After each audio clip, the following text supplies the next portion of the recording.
Hello everyone, good afternoon. Especially ni Ma'am Angie from Sweden. Hello ma'am, good afternoon to you ma'am kababayan. So shout out diha ni mo Ma'am Angie, diha sa nasod sa Sweden.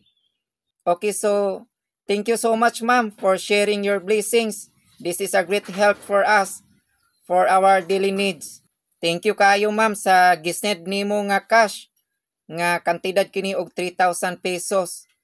So this is a big help because I will able to buy groceries. So thank you kayo ma'am Angie kababayan.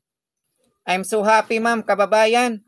May the Lord reward you ma'am for your generosity and kindness to the poor like me nga usa ka farmer. We truly appreciate your kindness and for sharing your blessings with us. May God bless you abundantly and grant you even more blessings. Okay, so salamat jud kaayo ma'am Angie kababayan sa gi-share nimo nga blessings. So lipay kaayo ko sa gihatag nimo nga blessings ma'am kay dako na gyud kaayo kini og tabang diri sa amoa diri sa bukid.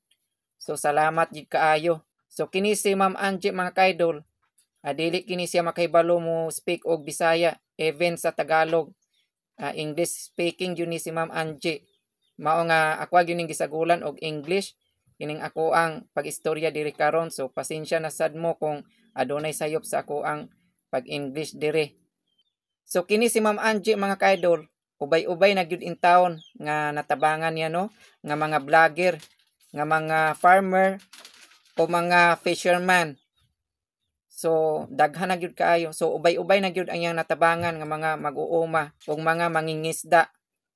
So salamat gyud kaayo Ma'am Angie kababayan sa gi-share nimo nga blessings. Kay wala gyud ka nagduduha og pag-share no. Kay daghan kayo ang nalipay ma'am sa gi-share nimo nga mga grasya. So kami manghinaot ma'am no nga bubuan ka pa og daghang mga grasya sa Ginoo, mga blessings nga mag-awas-awas ang mga blessings nga moabot ya kanimo. Tungod sa imong pagkamanggihatagon o pagkamanggiliwion sa mga pobre kay wala gyud ka nagduduha og share sa imong mga blessings. So dalaygon gyud ka sa Ginoo ma'am sa imuhang gibuhat kay mutabang gyud ka sa mga pobre.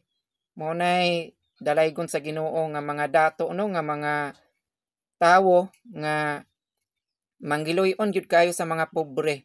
Basta inaani nga klase sa mga tawo no nga sama ni Ma'am Angie nga manggihatagon kayo sa mga pobre. So ang mga blessings bitaw no nga ihatag sa Ginoo mas pilo-piloon pa na niya ug hatag ngadto kaniya. O basta ingon ana no nga kusog kayo mang share og blessing sa mga tawo nga mga nanghinahanglan nga mga pobre. Pilo-piloon pa na ang madawat gikan sa Ginoo. I hope Ma'am Angie that you have more blessings to come in your life. So again, thank you so much Ma'am Angie kababayan and God bless you always. Thank you.